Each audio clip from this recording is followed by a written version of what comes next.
은행 창구 앞에 앉아있는 한 노인의 모습이 떠오릅니다. 평생 모아둔 돈, 정년 이후 생활비로 쓰려고 아껴둔 퇴직금과 적금. 그런데 막상 은행에서 어떻게 관리해야 할지 몰라 창구 직원의 말만 듣고 무작정 서류에 도장을 찍는 경우가 얼마나 많을까요? 오늘은 은행에서 알려주지 않는 정보, 그리고 65세 이상이라면 반드시 알아야 할 은행에서 해야 할 일에 대해 이야기하겠습니다. 이것은 단순한 팁이 아니라 노후의 안전과 재산을 지키는 매우 중요한 문제입니다. 첫째, 통장을 단순하게 정리해야 합니다. 65세 이상이 되면 젊을 때처럼 여러 개의 통장을 동시에 관리하기 어렵습니다. 생활비 통장, 연금이 들어오는 통장, 비상금 통장 정도로만 단순화하는 것이 좋습니다. 왜냐하면 보이스피싱이나 금융 사기를 당했을 때 통장이 여러 개로 흩어져 있으면 어디서 빠져나갔는지 확인이 어렵기 때문입니다. 실제로 70대 한 어르신은 5개의 통장을 가지고 있었는데 휴대폰에 걸려온 한 통의 전화를 믿고 보이스피싱에 속아 3개의 통장에서 한꺼번에 돈이 빠져나갔습니다. 그분은 이렇게 말했습니다. 은행 직원이 미리 이런 걸 알려줬더라면, 통장을 좀 줄였더라면 피해가 이렇게 크지 않았을 겁니다. 둘째, 자동이체와 자동결제를 점검해야 합니다. 65세 이상이 되면 매달 나가는 돈을 꼼꼼히 챙겨야 합니다. 특히 통신비, 보험료, 관리비 같은 자동이체 항목을 반드시 은행 창구에서 확인하세요.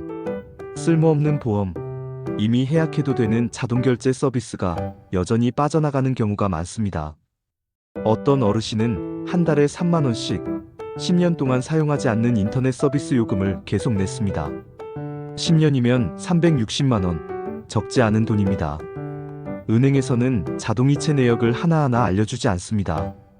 하지만 본인이 요청하면 자동이체 조회를 해줍니다. 그 자리에서 필요 없는 건 바로 끊어버리세요. 이것만으로도 매달 수십만 원을 아낄 수 있습니다. 셋째, 안전한 예금과 보장된 상품 위주로만 선택해야 합니다. 은행 직원은 늘 이렇게 말합니다. 이 상품은 어르신들에게 인기 많습니다. 하지만 그 상품이 누구에게 유리한지는 따져봐야 합니다. 은행은 수익을 내야 하기 때문에 위험도가 있는 상품을 권할 때가 많습니다. 예를 들어 파생 상품이나 변동금리 상품은 금리가 오르면 손해를 볼 수 있습니다. 65세 이상이라면 원금 보장이 되는 예금, 정기적금, 그리고 필요하다면 국가 보증이 붙은 상품을 선택하는 것이 안전합니다. 특히 기억해야 할 건 은행 직원은 내 편이 아니라 은행의 편이라는 사실입니다. 직원이 권한다고 무조건 서명하지 말고 반드시 집에 돌아와 가족이나 전문가에게 한 번 더 확인을 받으세요. 넷째, 인터넷 뱅킹과 모바일 뱅킹의 안전을 확보해야 합니다. 요즘 은행은 비대면을 강조합니다. 하지만 시니어층에게는 오히려 큰 위험이 될 수 있습니다. 스마트폰을 잘 다루지 못하는 분들이 누군가 알려주는 대로 앱을 깔다가 해킹을 당하는 사례가 늘고 있습니다. 특히 앱 깔아드리겠다며 접근하는 전화는 거의 100% 사기입니다. 은행에서 알려주지 않지만 가장 안전한 방법은 이렇습니다. 자주 쓰는 기능은 은행 직원에게 부탁해 홈 화면에 바로가기 아이콘을 만들어 두세요.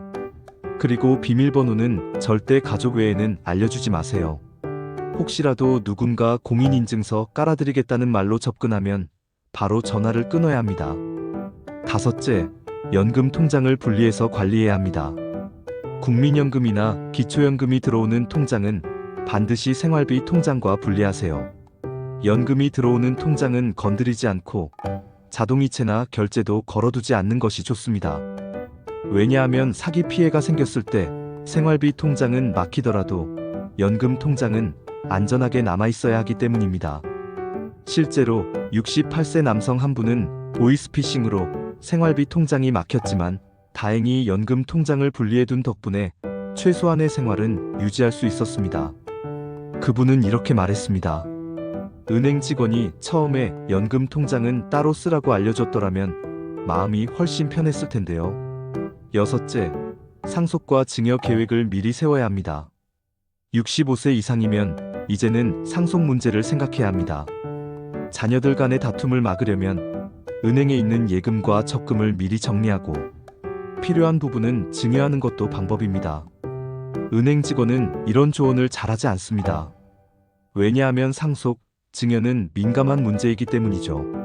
하지만 실제로는 상속 분쟁의 절반이 돈 문제에서 시작됩니다.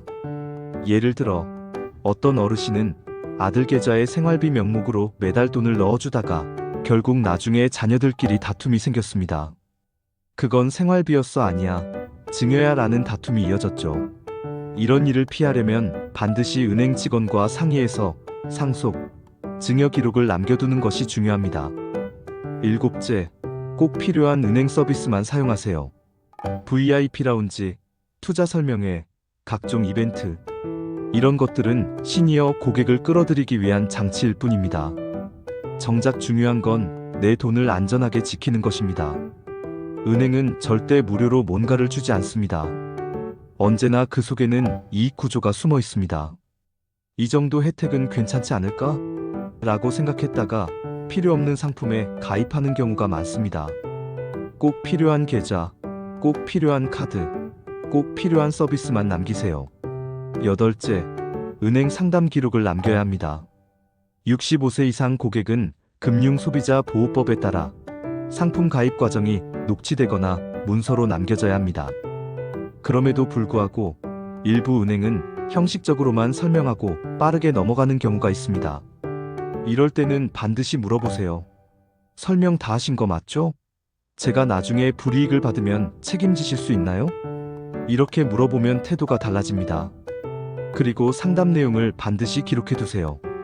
오늘 월 1 은행 창구에서 직원에게 이런 설명을 들었다. 이 기록 하나가 나중에 내 돈을 지키는 증거가 될 수 있습니다.